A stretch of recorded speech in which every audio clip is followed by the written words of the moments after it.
thanks for the invitation, for the opportunity to say something probably rather personal about my affection to Kant. And this is what I would like to focus on in the next maybe 15 minutes as as 1 of 2 hours. Maybe we can then debate about during this evening. Okay, so let's go.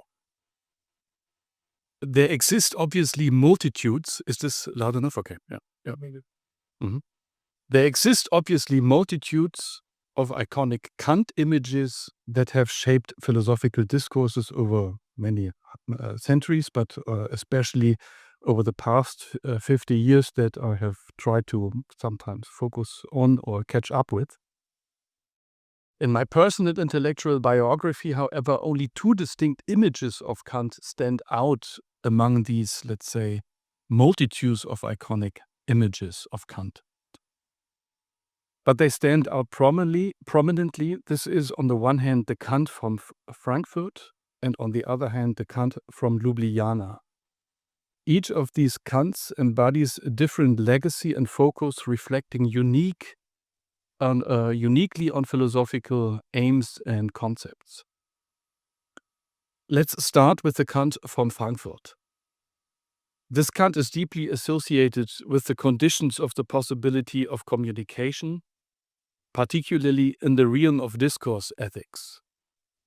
In the aftermath of the Second World War, philosophers like Jürgen Habermas, Karl Otto Apel, and Rainer Forst, to name just a few, drew on Kantian principles to rebuild or to help rebuild a moral foundation for Germany.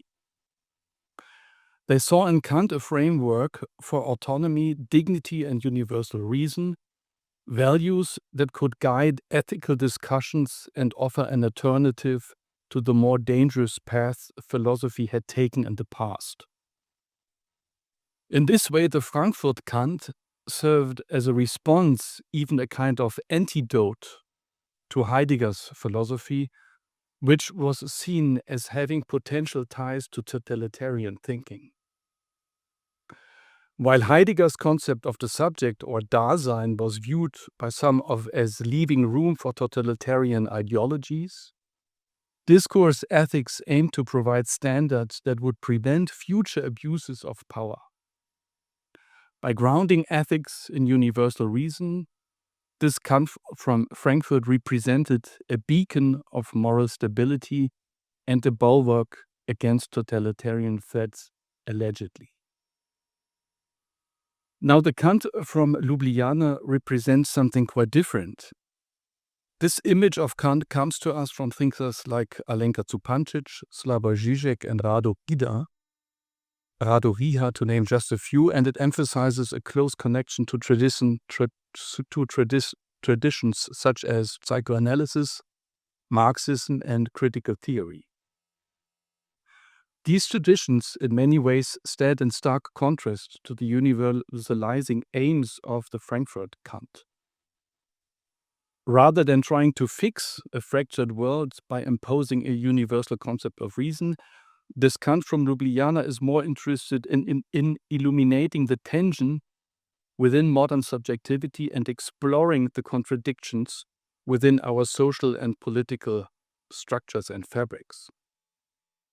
He does not smooth over the rough edges of reality, but rather helps us to see the fractures and uncertainties that lie at the heart of human experience. It's this Kant from Ljubljana, the one I came to know unfortunately rather late in my intellectual biography, that I would like to introduce briefly. This is a Kant whom Moses Mendelssohn once called the Alleszermalmer, the grinder of all. Mendelssohn used this term because Kant shatters at least 3 key areas of classical metaphysics, also always very roughly speaking. First, he dismantles the idea of the world as a coherent total system of facts, including metaphysical ones like God, freedom, and the soul. Secondly, he undermines the notion of the subject as a self-identical stable entity.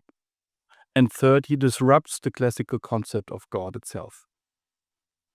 But due to time limitations, I'll focus only on Kant's current conceptions of the world and the subjects. I hope to show that even as a philosopher of reason, Kant engages with the profound and uncanny dimension of experience. And I think that's what we came up with, talking about uncanny Kant. As a warm-up, let's start with some Kant's foundational insight, those that are familiar to anyone who has studied philosophy, let's say at an introductory level. One of Kant's key insights is that the world of experience we live in is in a sense smaller than the sum total of its parts. Why is that? It's because our understanding of the world is limited by our finite human faculties. Our mind filters and organizes sensory data, but so it can only give us a constructed partial view of a much larger reality, one that remains allegedly beyond our full comprehension, with the talk of beyond becoming a philosophical problem of its own right. So what is this beyond our limits? How can we talk about this? This idea appears to be Kant's essential insight. Human knowledge has limits. Our experiences are confined to phenomena, that means aspects of reality that only our senses and minds can grasp. The noumenal world, with the realm of things as they are in themselves as an essential subset, would then be allegedly far greater, including aspects of reality we cannot yet access or know directly. So in this sense, our world of experience is, as I said, smaller than the full scope of reality, as the realm of phenomena excludes by definition the noumenal realm, the realm of noumena. The noumenal realm is allegedly behind the phenomena, though is not a Hinterwelt, a second-order reality, as Nietzsche calls it, but the inherent limit of the realm of phenomena itself. So talking of things in themselves does not denote for Kant objects of experience beyond the limits of understanding and reason, but as a concept, the talk of things in themselves marks the insight that phenomena are split in themselves. But how is it that this split affects us? To answer this question, let's zoom in on the act of perception itself.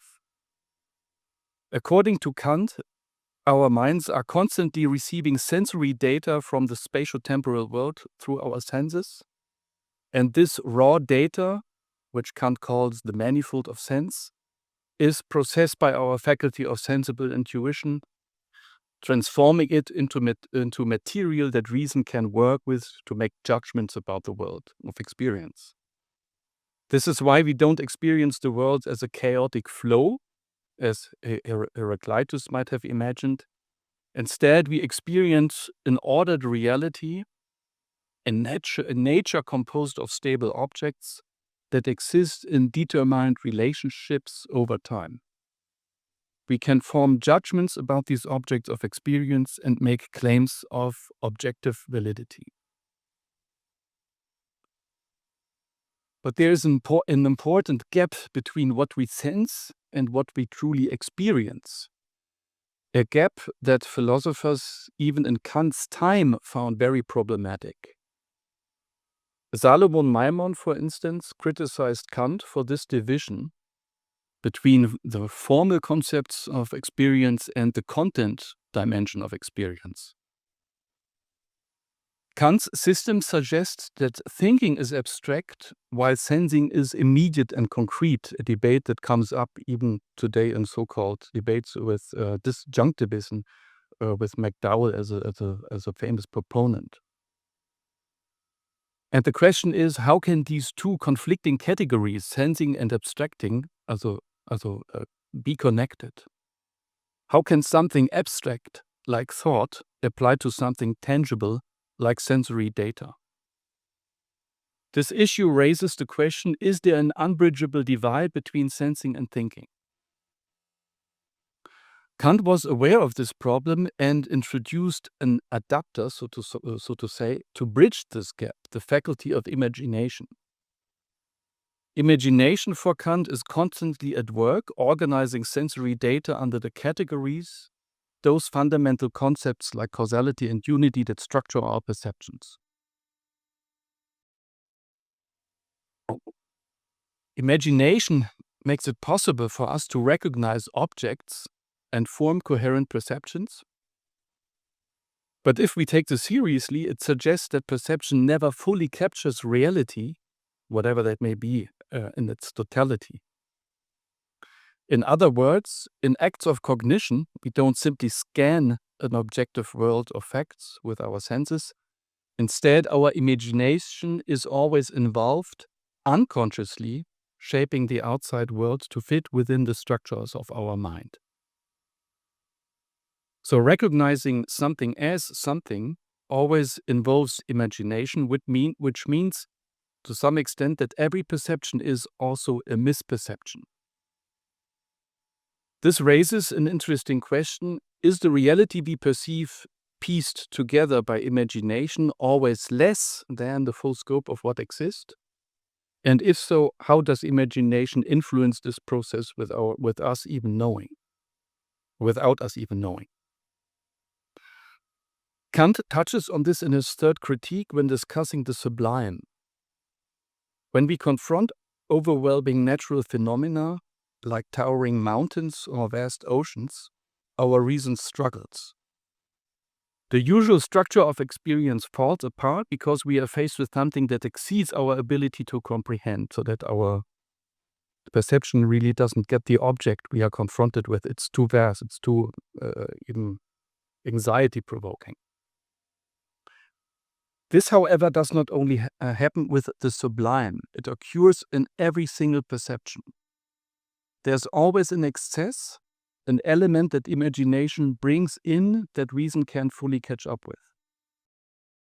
This excess creates a too muchness, a sense that there is more in the mind-world relationship than reason can really grasp. This phenomenon reveals something fundamental about our nature as knowing beings.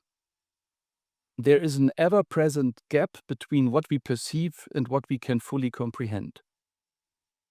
Even when faced with the mundane, with everyday experience, this gap exists. As Adorno puts it, I quote, "The appearance of thinking and the truth of thinking are intertwined." So the appearance and truth are constitutively intertwined within thinking, within the formal structure of thinking.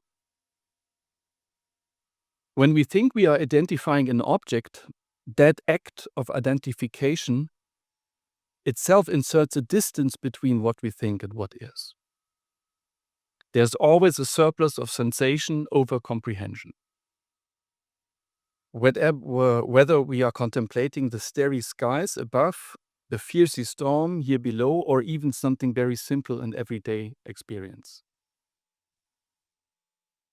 In this way, imagination doesn't just order our perceptions, it fills in the blanks, creates the illusion that our experience of the world is complete, even though it's not. Before Kant, metaphysics also, roughly speaking, often saw this universe as a well-ordered whole where every part had its place in the cosmic hierarchy, the great chain of being.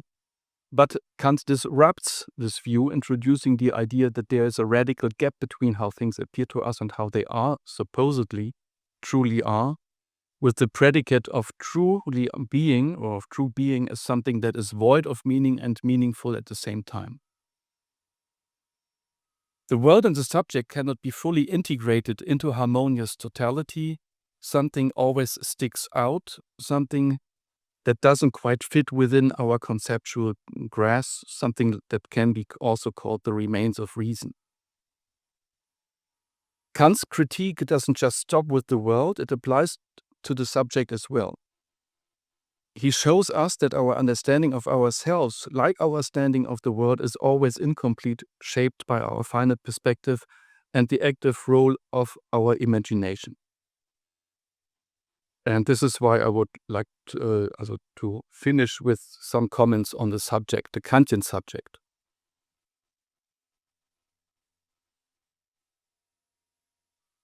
Kant argues that our experience of the world is always shaped and structured by the mind. I already mentioned this. The raw sensory data we perceive, so the manifold of intuition, as he calls it, doesn't come to us in any ordered form. By itself, it's chaotic and organized. For us to make sense of this manifold, our mind must actively organize it, unconsciously in many parts. This organizing process involves applying what Kant calls the categories of understanding, concepts like causality, substance, unity, onto this raw and sensory input. These categories obviously aren't features of the world as it exists in its own right. Instead, they are mental frameworks we impose on our sensation to create a coherent, understandable picture of reality. According to Kant, this act of synthesis requires a unifying subject, which he calls the transcendental unity of apperception. This subject is what enables us to pull together different sensory experience into a coherent whole, as if it would be like some kind of mirror in which everything is concentrated. Without this function, or without this transzendentale Ich der reinen Apperzeption, we would experience the world as a jumble of fragmented sensations with no underlying order or continuity, so it's the subject itself that is the precondition of this unity. Unity becomes not a feature of the world, obviously, but it becomes a feature of the subject. However, Kant points out something paradoxical. While the subject plays this essential role in structuring our experience, it remains unknowable to itself. The subject, the very foundation of our knowledge, cannot itself be fully known or understood. Here Kant introduces a concept of the subject that is profoundly unsettling, or in a certain way I would say uncanny. So this Kantian subject, this transcendental subject, is both the condition that makes knowledge possible, and at the same time it is something that lies beyond the scope of knowledge. This idea represents a radical departure often commented on from Descartes. Descartes famously declared, "I think, therefore I am," implying that the very act of thinking proves the existence of a stable and self-aware subject, because, well, who else should it be than myself thinking that I am? For Descartes, the thinking is, in his foundationalist epistemology, this thinking subject is real. It's a substantial entity distinct from the external material world, and it is at the same time transparent to itself. Who would doubt that it's not me, the foundation, that I know who I am? In other words, for Descartes, the subject is self-contained and self-aware. Kant, obviously, that's what he is famous for, disrupts this idea. He dismisses the notion of a self-transparent subject and replaces it with what we might call a thinking void. The thing which thinks, as he puts it. For Kant, the subject isn't a substance with stable, transparent self-knowledge. Instead, it's a kind of empty framework, an essential structure that organizes experience without being fully knowable. And obviously, this concept can feel disconcerting because it challenges the deeply held belief that we have a direct foundational awareness of ourselves. Philosophers from Descartes to modern thinkers like David Chalmers have emphasized this uniqueness of this self-experience, that the idea that only I can know what it is like to be me. But Kant somehow breaks with this tradition. He suggests that we are phenomena to ourselves and we have no privileged nominal access to our own essence. This thing which thinks, the foundation of our capacity for experience, as you can call it, must accompany all our representations. Yet it can never be represented as an object. I cannot put my eye, the transcendental eye, in front of me like I can put this glass of water in front of me. This insight captures something essential about modern subjectivity. In that sense, one could, let's say, make it crude, or to the point, that Kant's subject is somehow empty. It has no intrinsic content or substance. Rather than a self-transparent entity that fully understands itself, as Descartes believed, the Kantian subject structures experience from an external standpoint. It acts as a necessary organizing principle, but it remains elusive, always beyond our reach, or always beyond its own reach. This subject isn't part of the material world, it's external to it, setting the boundaries of our experience and defining the limits of what we know, but without us giving the opportunity to know what are really the limits of our limits. So, to make my final point, it's no wonder then that Mendelssohn called Kant the Alleszermalmer, the grinder of all. Kant indeed grinds down or crushes the traditional metaphysics idea of the subject that is so dear to us. Thanks for your attention.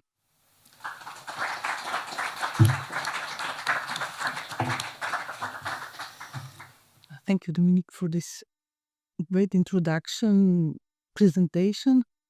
I also would like to thank Goethe Institute and everybody involved in organizing these discussions and this colloquium. So I guess in many ways our interventions will overlap with some differences, obviously, but so I will simply start. So, okay, we are celebrating 300 years of Kant and his legacy, and it seems fitting to ask what single word might best capture the debates surrounding all this legacy. And after some thought, I came up with the following catchword: limit or limits, limitations. And this was also brought up in Dominik's paper.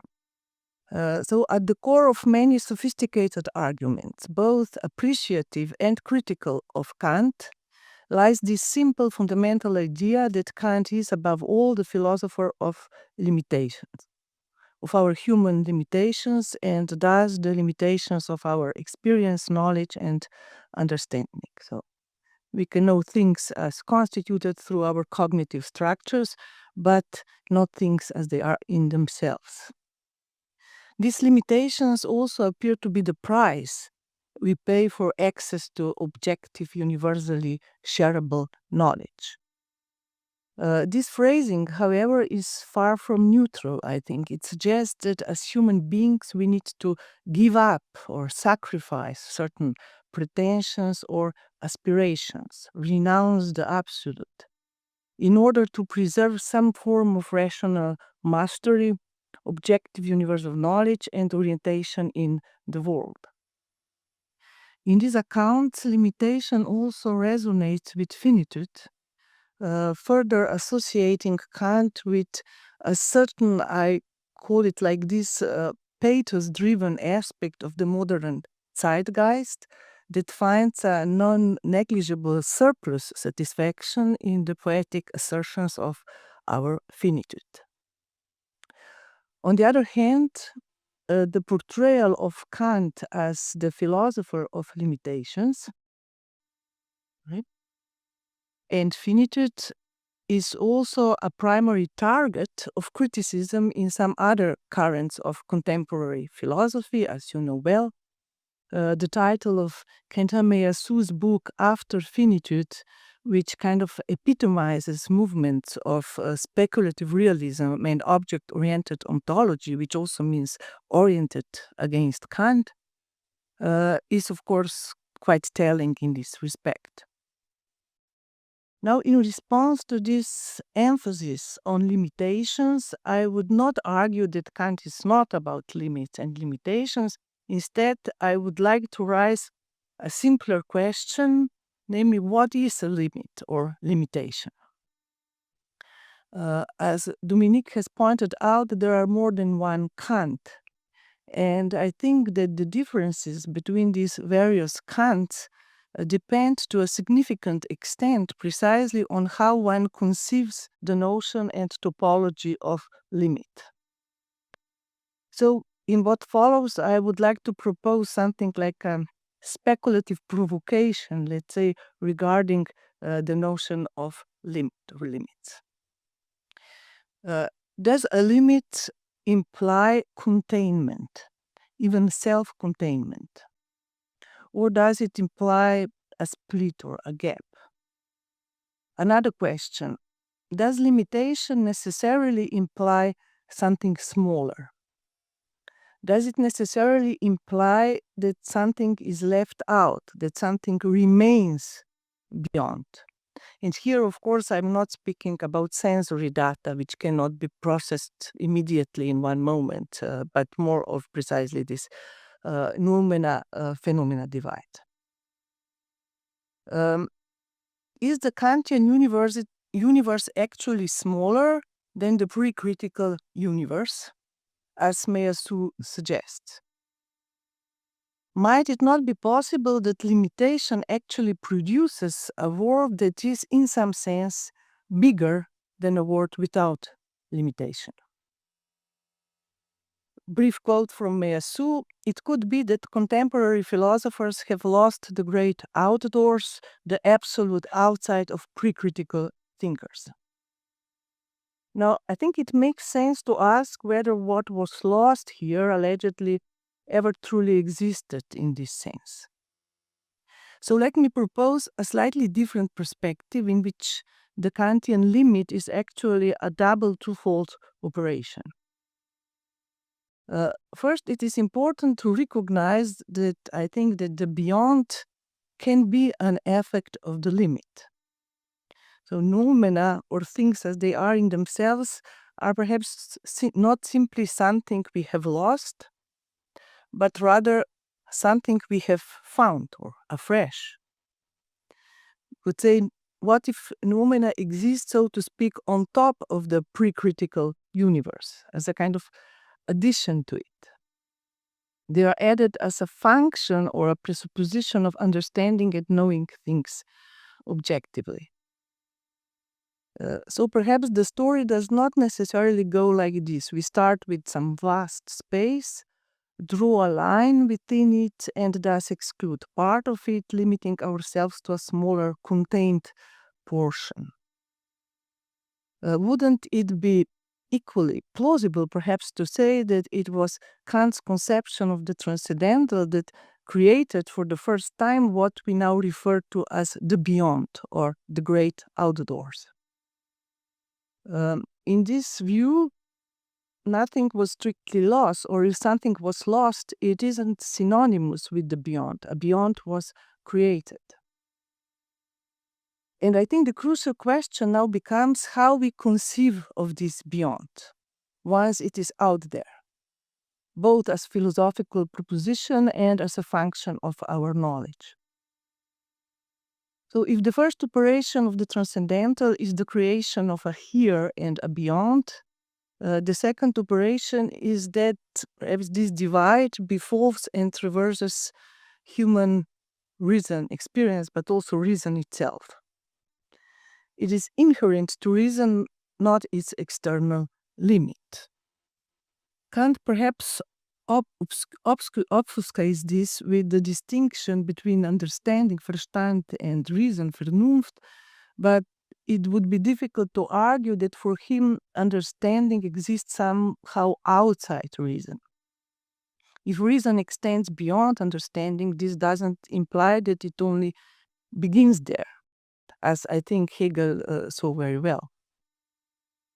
Now, of course, this perspective can lead to a paradoxical consequence, sometimes criticized as metaphysical, that in a way things in themselves are split, divided into phenomena and noumena.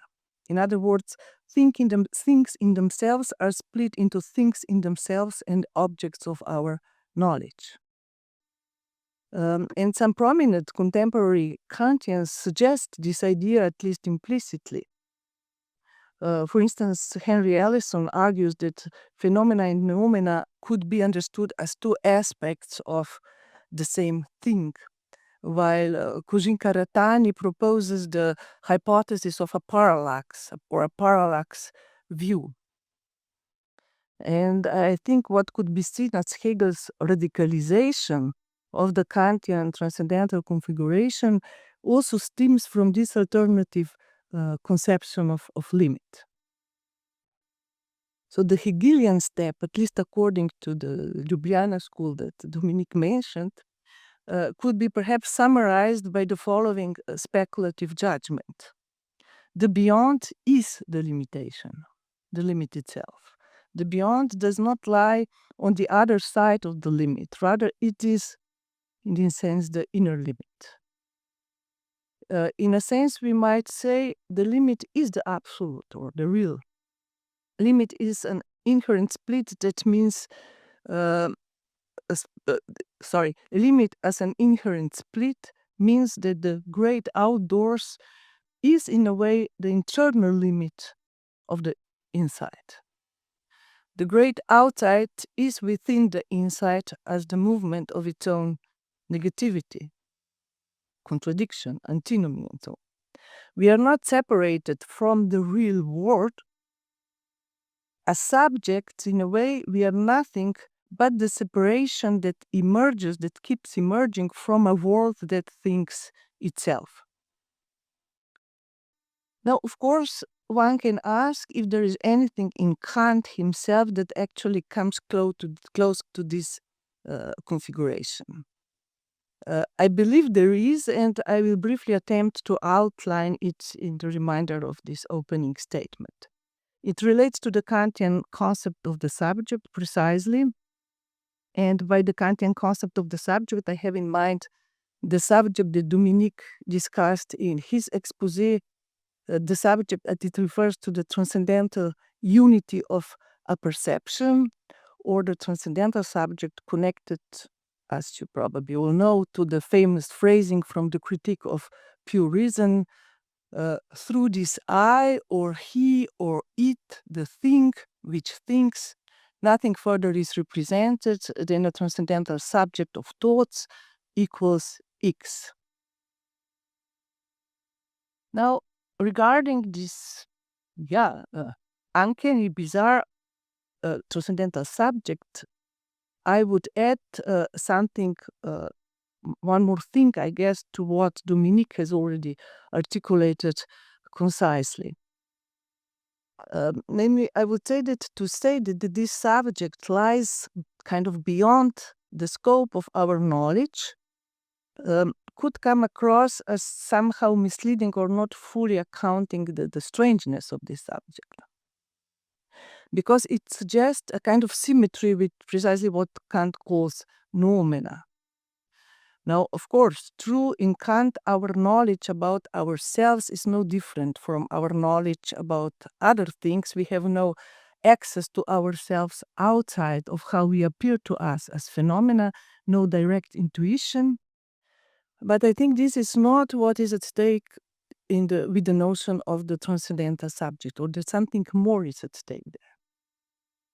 The thing that thinks is, in a way, neither phenomenal nor nominal. If I can have no knowledge of it, it is, we could say, because there is nothing to know here.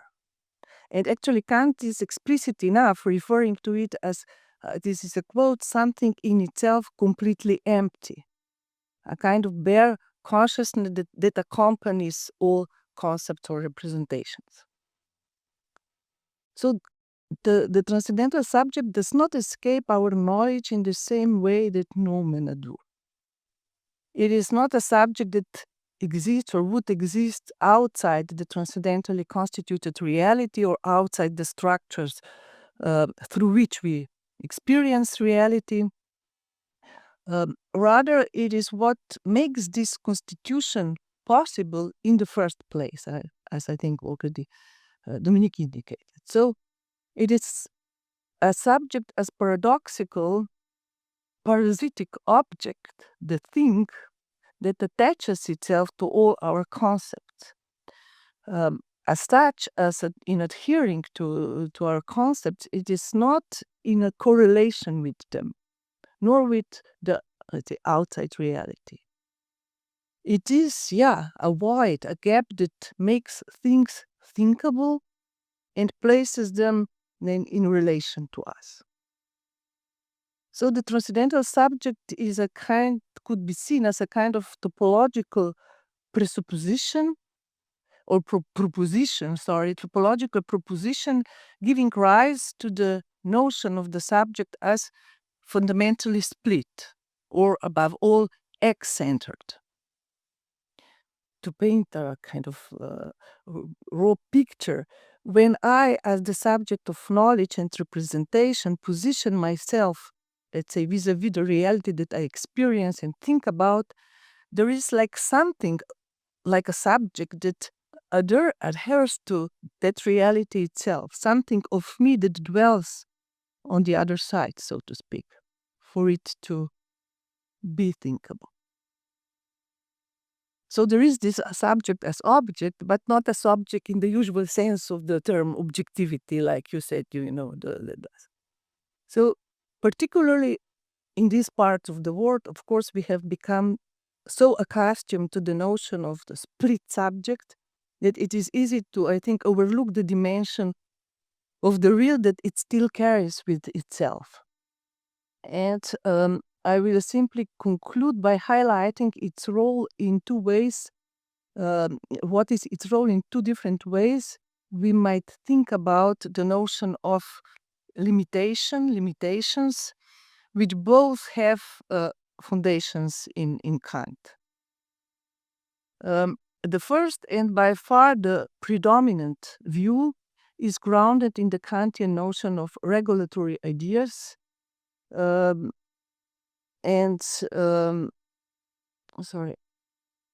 regulatory ideas and or ideals of practical reason. You probably know the story. Simply put, we know by way of reason what the ideal is or should be, but due to our limitations, we can only strive to attain it. And we indeed must strive, even though we know from the outset that it is impossible to ever fully achieve it. Thus, limitations are here coupled with the imperative never to give up on this ideal, on this pursuit. So this is, probably the prevailing perspective which has large foundation in Kant, no doubt. The second perspective, which I would describe perhaps as Hegelian or even more as a Lacanian, implies a speculative identity of the limit and the ideal. Here, the limit, what we experience as a limit, is perhaps nothing other than ideal at work. And this ideal is not an unattainable perfection calling us from the outside, nor is it simply something that has already happened and is behind us. Rather, it is something that disturbs and keeps interrupting our concrete existence from within, precisely preventing it from neatly closing upon itself and its finitude. It is what drives us to desire and to think. Or, as I put it in another context, what if the problem, the limitation, is not simply that we are not infinite, but rather that we are not even fully finite? In other words, what if the limit is like a hole, a leak in our finitude? A leak that keeps throwing our finite existence out of joint, beside itself, and in this way, paradoxically creates a world that is in fact bigger than itself. And this is perhaps the surplus imagination that Dominik was talking about. Okay, thank you very much.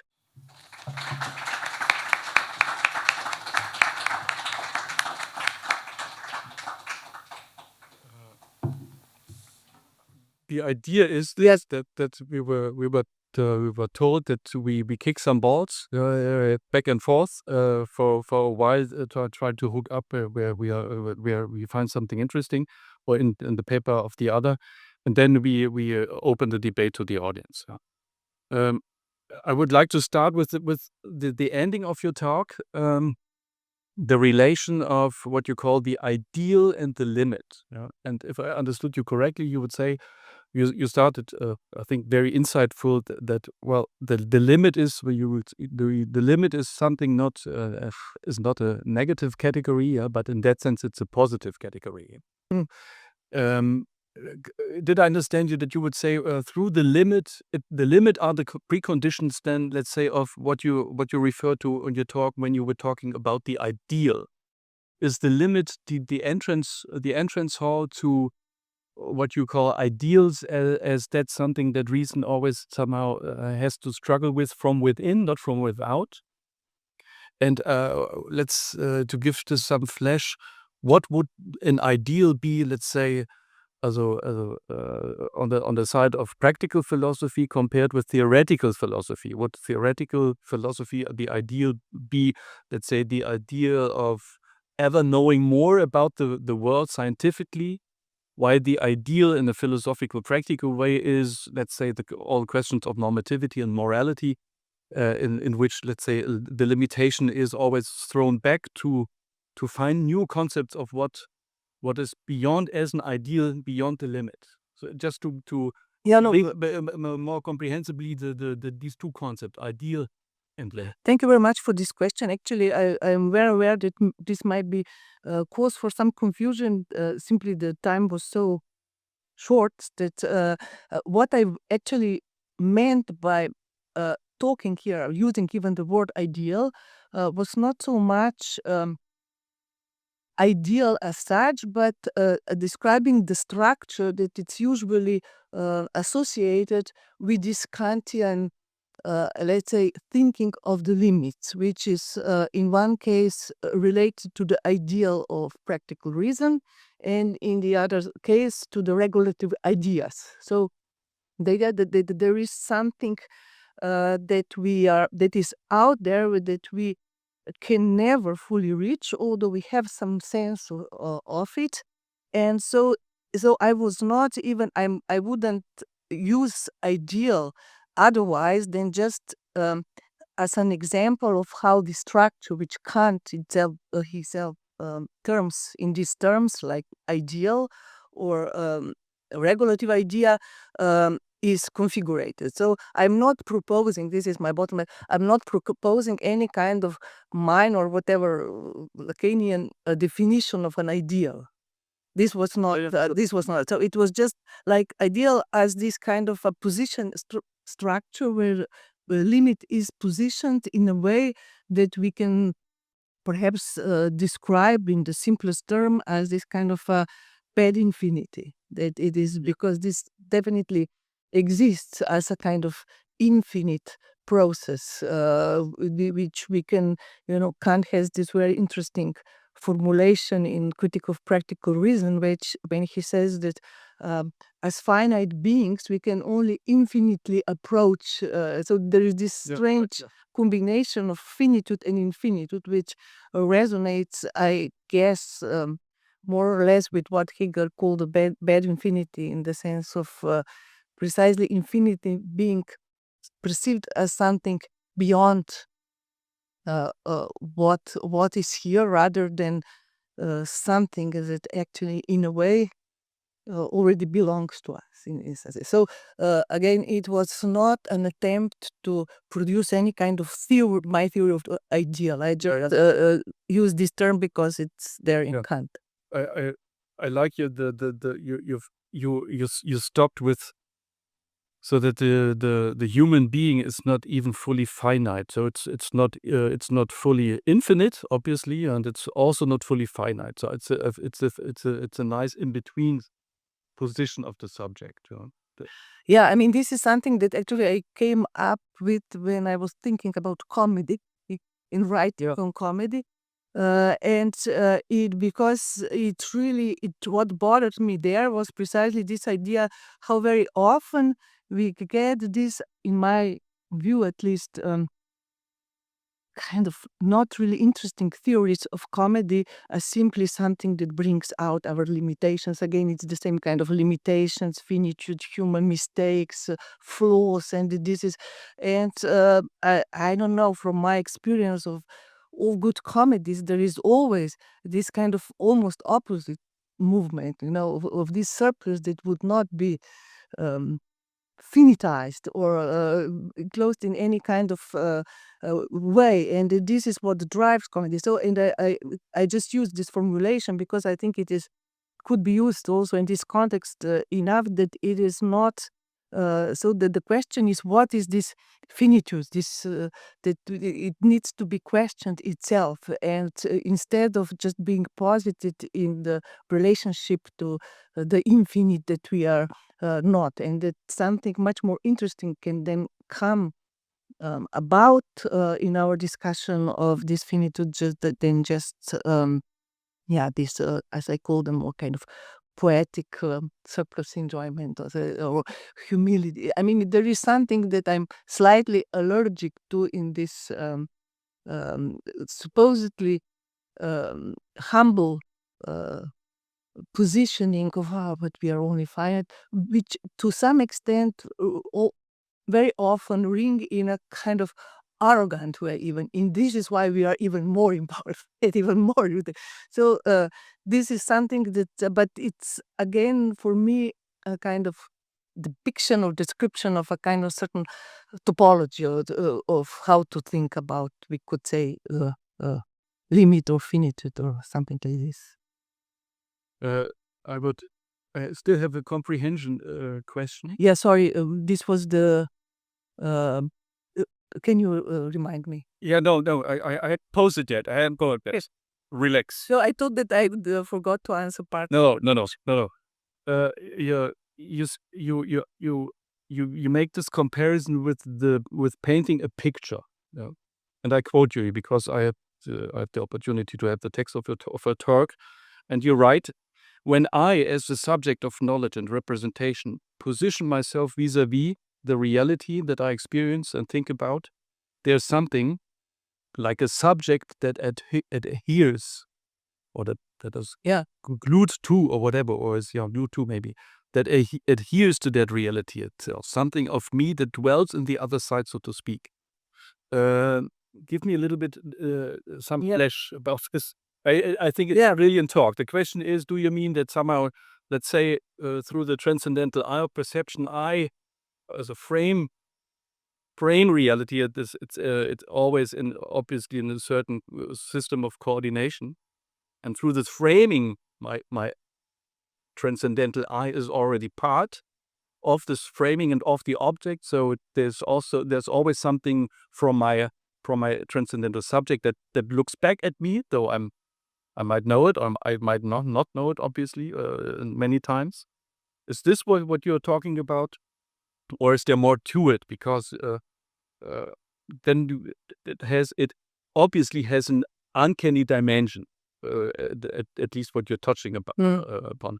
How should there be something adhere or be glued to the reality that I perceive, if this is not, let's say, the transcendental frame of my eye that always, in an indirect way, looks back from the object back to me? No, really, thanks for this question, because for me, this is part of a wider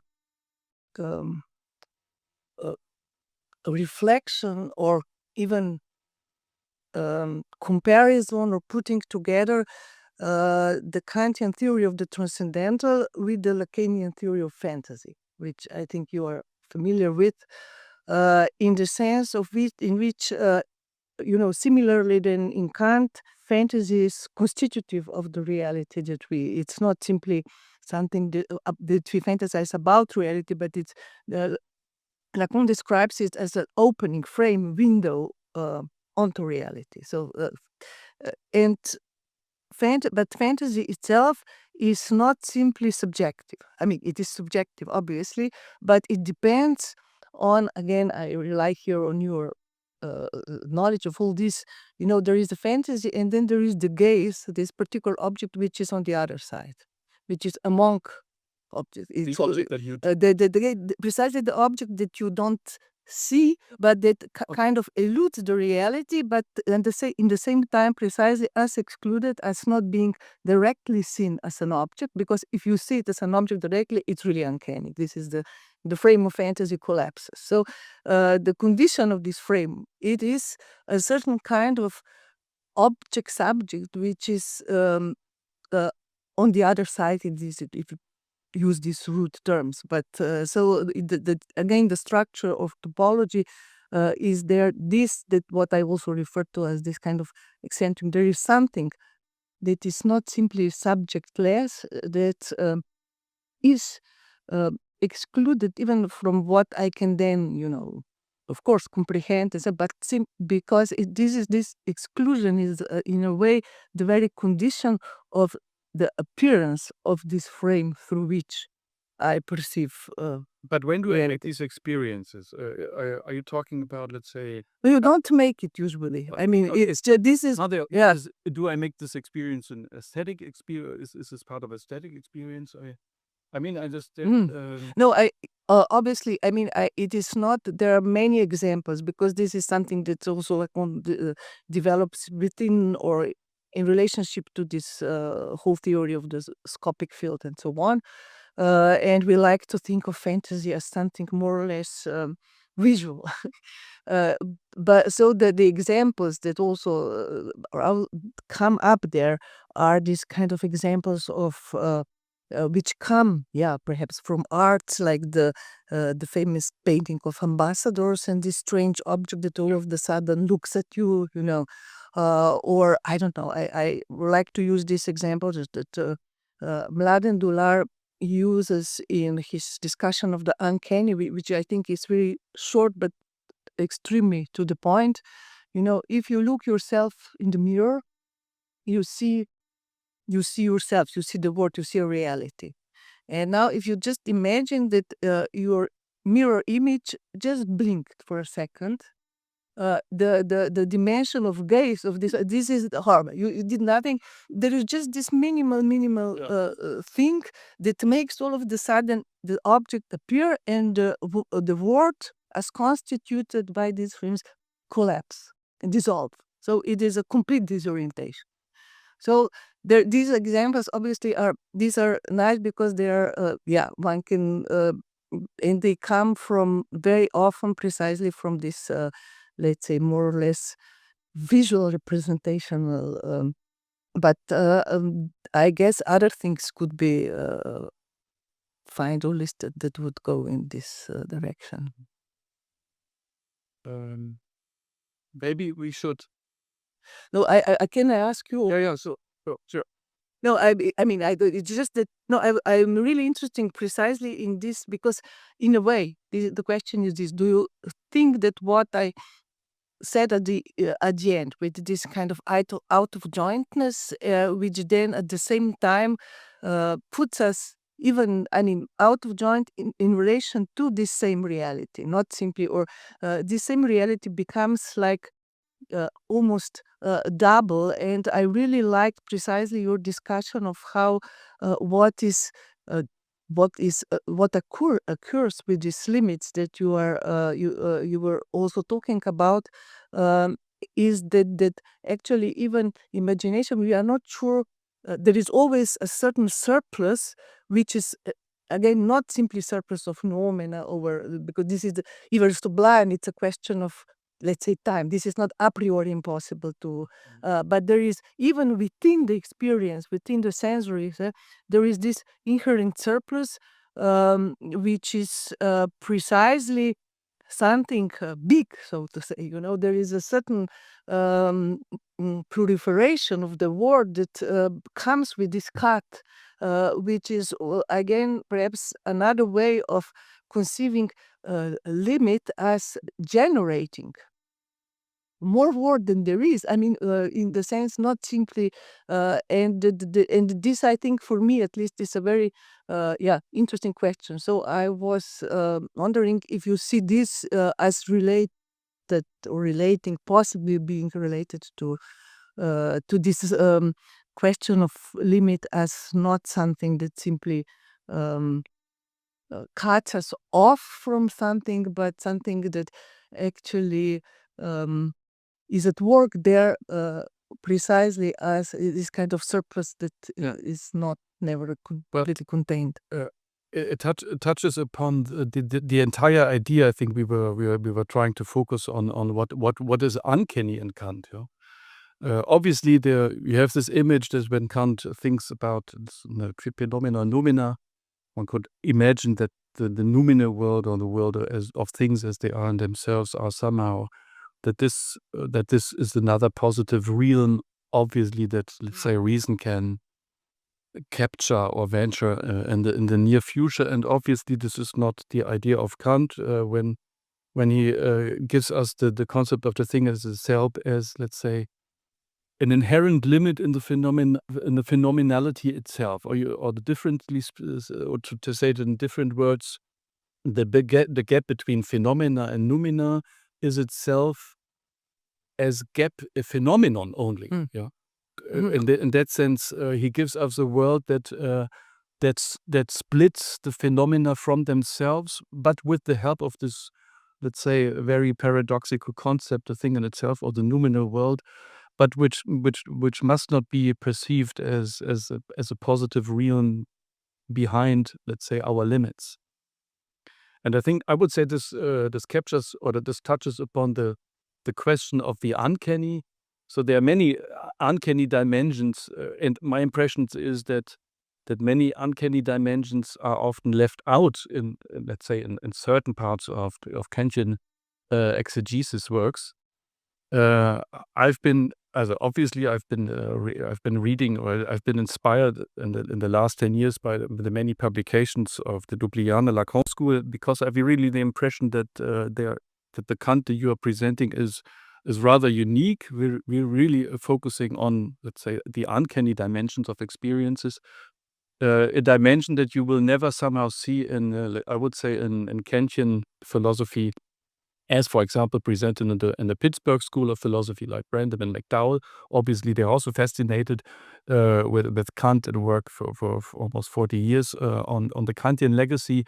But I would say they never can focus on, let's say, the uncanny, either of the surplus of imagination, or what you are talking about, let's say, the adherence of something from me in my own world of experiences.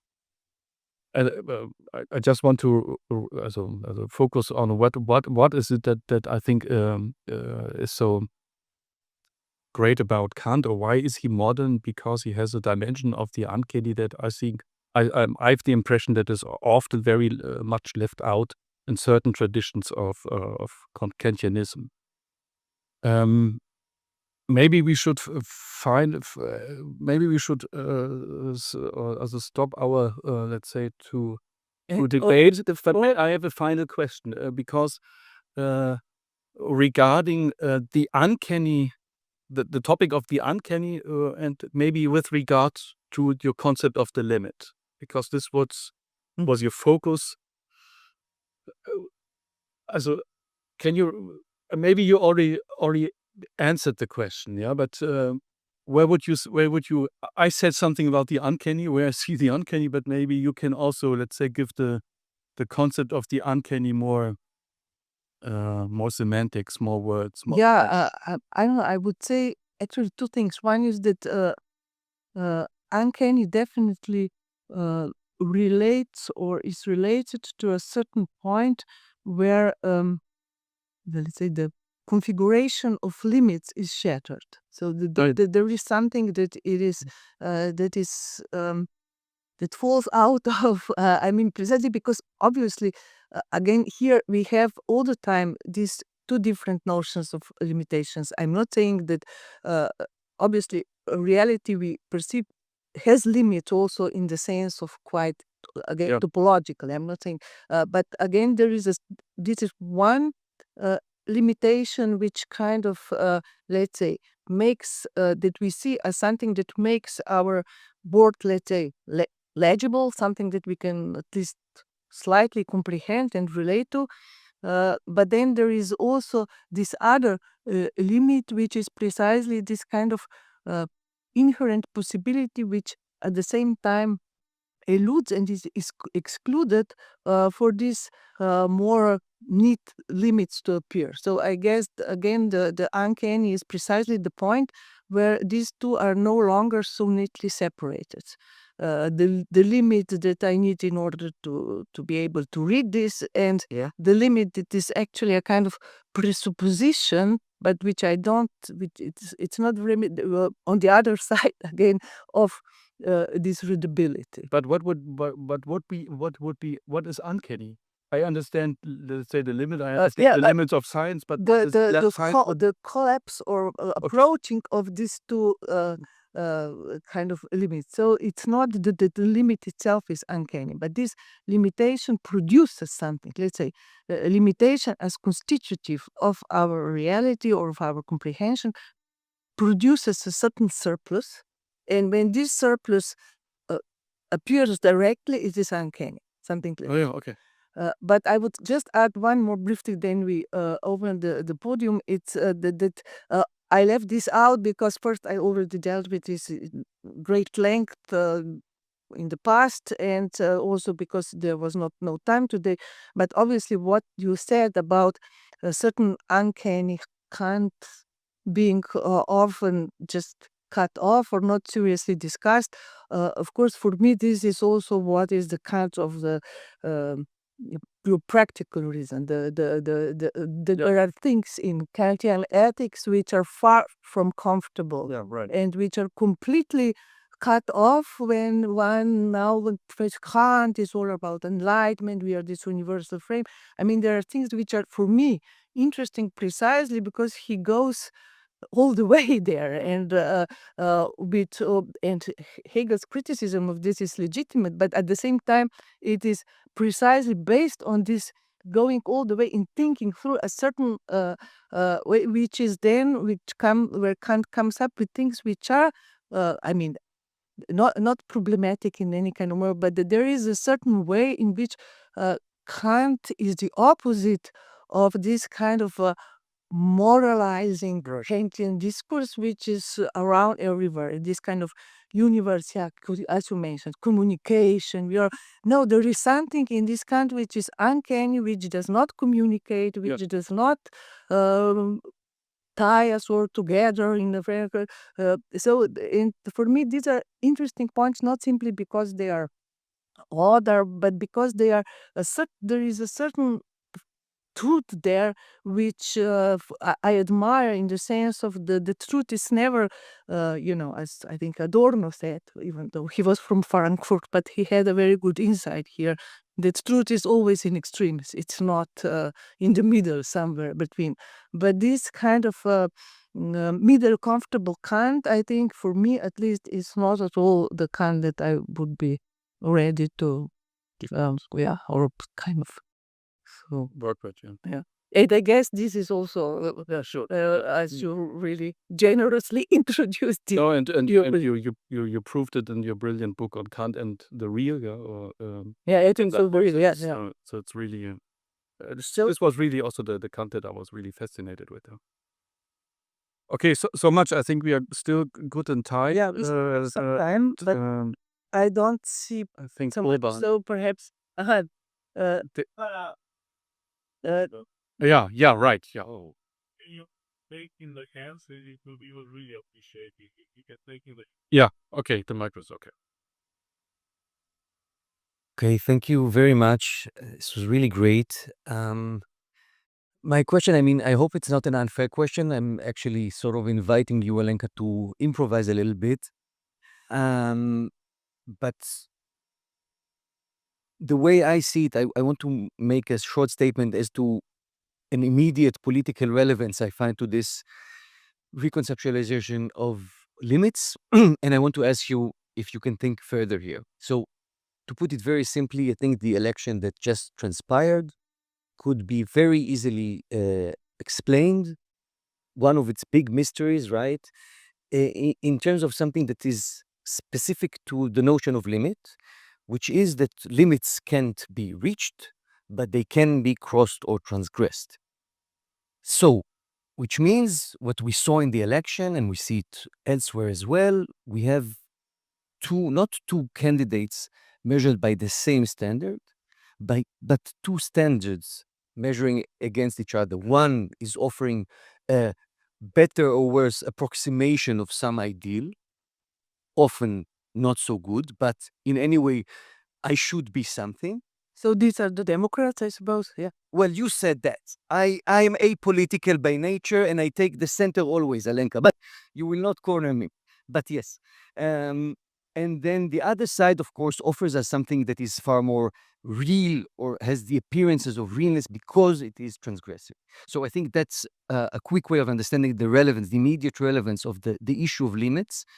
And here this is the unfair part. Can you think on your feet what this other understanding of limits as internal, as, not external limits, offering us these two alternatives, what can it do to sort of think a way out of this terrible deadlock? I don't know if that's enough of a Yeah. prompt, but Okay, this is I know. Sorry. no, but I think perhaps we would need to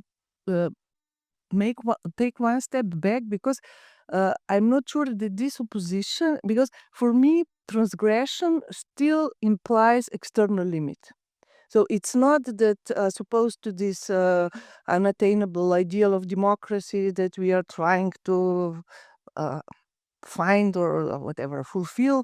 We have this transgression in the sense that this transgression is inherent. I mean, this is transgression and this infinite approaching to the ideal. I think they are part of one and the same logic. And this is also why we saw what we saw in the States, because for quite a while, these two seemingly so different options, which actually they are different, but they were part of what I call a kind of dance of two which that fed each other with whatever necessary pathology there, and also in order to point to the other as the one who is obviously in the fault, much more than the kind of configuration which would effectively present us with two different configurations. But if you are asking if I have a kind of direct application of what I said into a political program, I don't think I have one, but I think there is something precisely in this, because also Trump, I mean, this is the whole transgression thing really hinges on something which is far from, which is kind of reactionary, to put it is. It is not really, I mean, reactionary in the sense that with all the transgression having this glamour of, going further, saying what is unspeakable, impossible. It is actually just neat. It works on this kind of. There would be. I think there would be no Trump without the Democrats, and I'm not trying to simply say, "Oh, they are guilty of everything," but there is this kind of.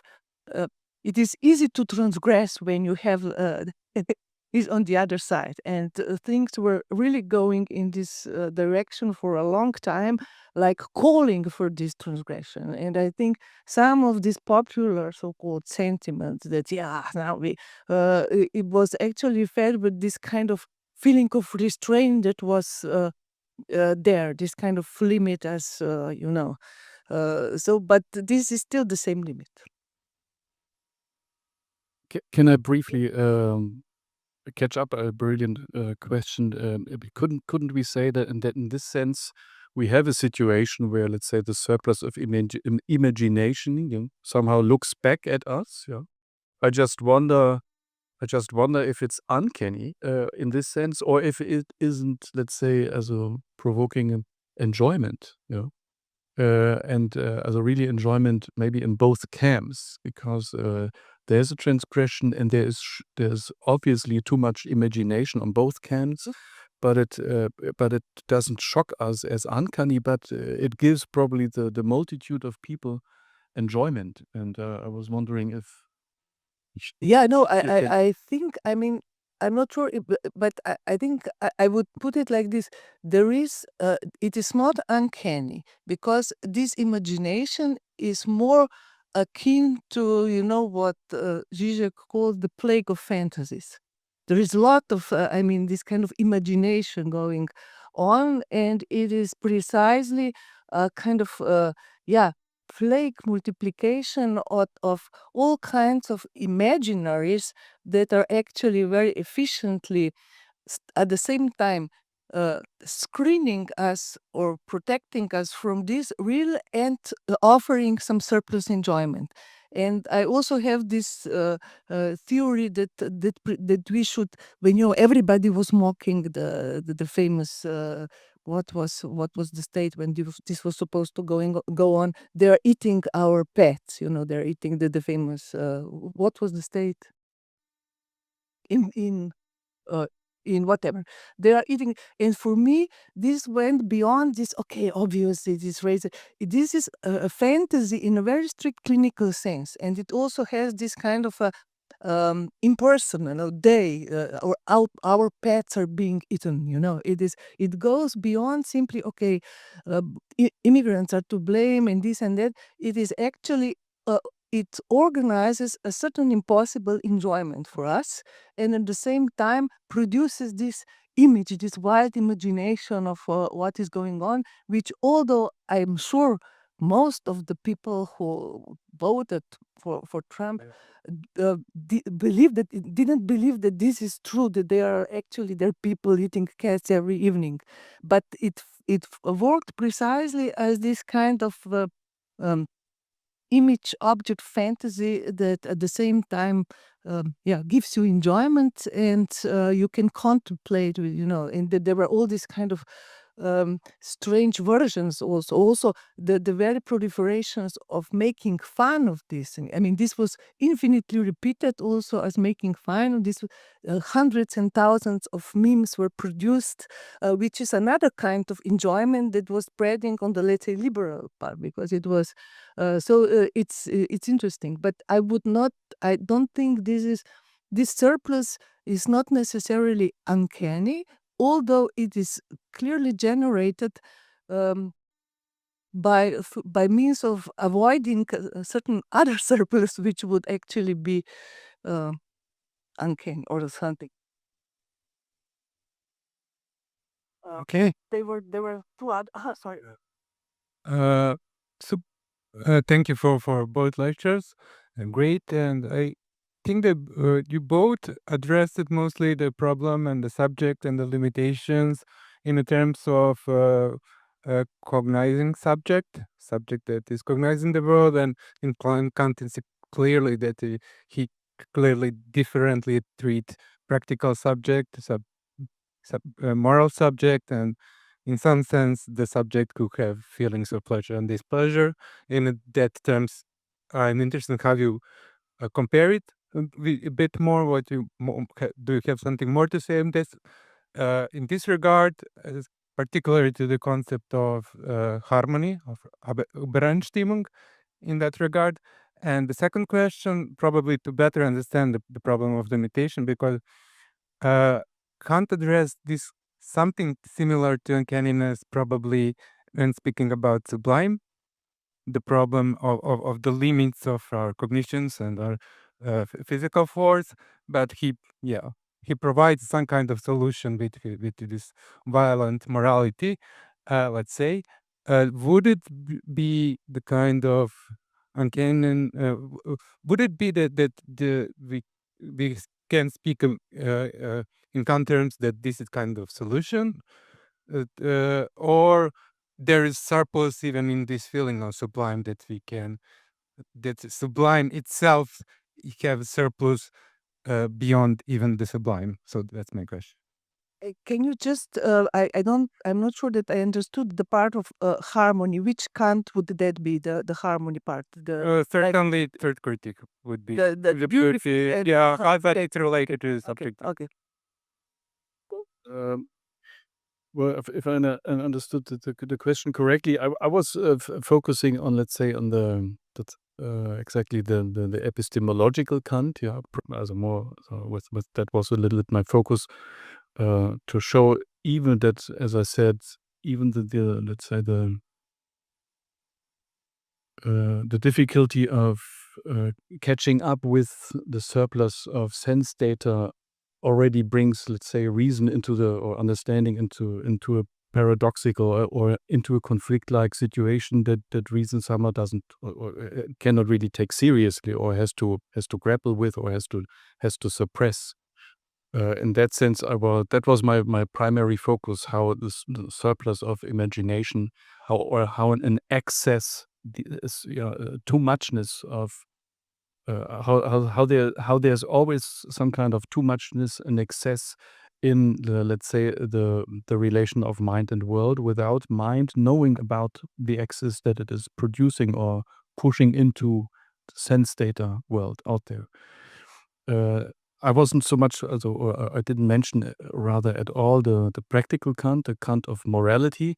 But I think Alenka already mentioned it, because I think that's what one of her most famous book is about, Kant and Lacan, exactly on the uncanny Kant of the moral subject as an excessive subject, and not so much as the subject of a middle ground of discoursive reason. And I think so much from my side. Yeah. So I was focusing on theoretical and not so much on the moral Kant. But obviously, there is a homology between both of them. And if I understand correctly, your question is particularly to the third Kant, the aesthetic. I also kind of focused on the cognitive kind or whatever. But I think the way perhaps to improvise a little bit an answer to your question. First, if we take the third critique and this phenomena of beauty, it is about harmony. But what is really stunning is, how Kant actually defines beauty in the way, like with 4 definitions. I can't recall all of them, but there are 4 definitions, and the key word in all of them is without. It is pleasure without interest, whatever the necessity without concept. So there is this kind of subtraction here, more than surplus. But it's again, it is harmony, but it is obtained by precisely means of something not being there, in the sense that it is there, like say, in a cognitive sphere. So it is without, and this without, and precisely this without has a certain positive, let's say, aesthetic dimension of certain pleasure, which is precise, which would not simply be there, which is not there according to Kant, if we know that there is some direct design behind it, or and if you look at the Sublime, again, I'm improvising, but you get a very similar structure, that there is this surplus. Here we start with the surplus, simply something which is too big to take in one view, or something that goes on for too long. So anyway, there is this surplus.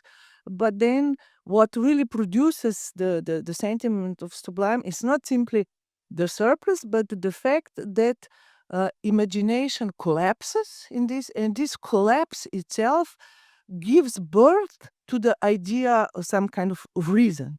So it is this kind of Lyotard has these formulations, how it is precisely the breakdown of representation that represents this thing, whatever. So again, you have this kind of gap which is there precisely with the display of collapse or without or withdrawal in and the surplus. And it is precisely here that these ideas of what is beyond, let's say, of beyond the simple reason emerge. So but I don't have any more profound.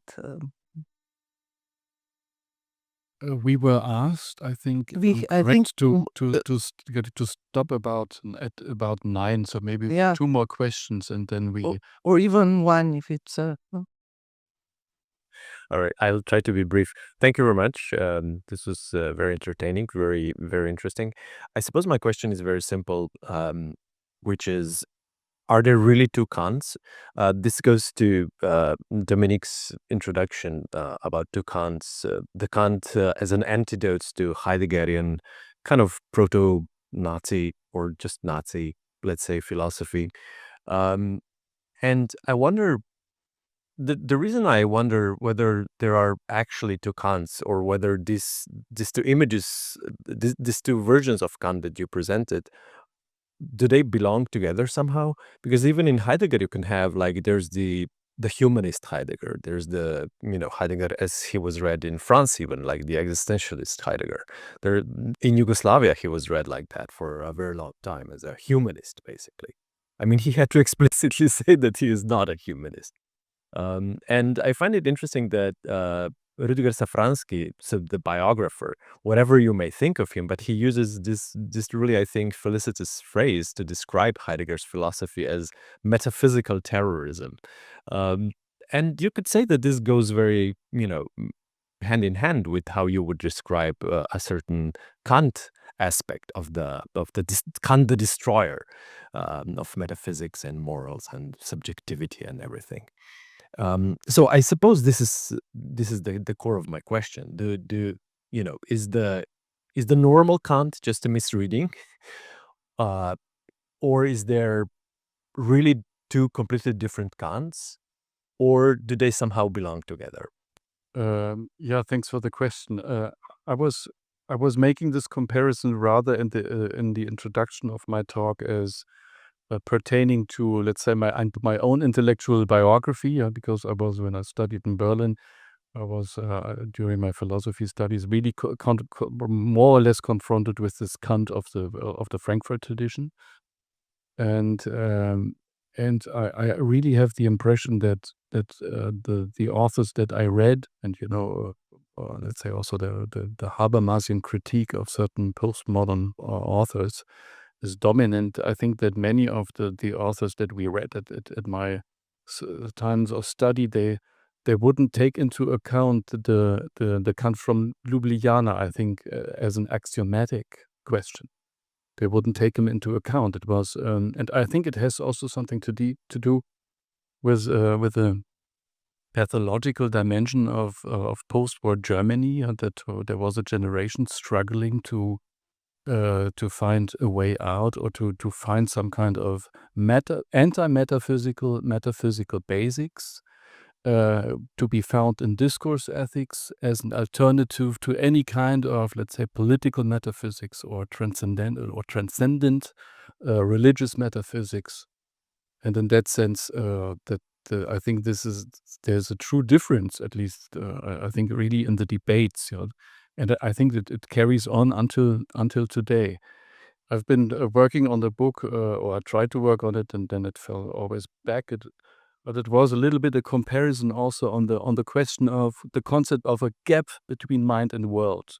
Is there a gap between mind and world, or isn't there?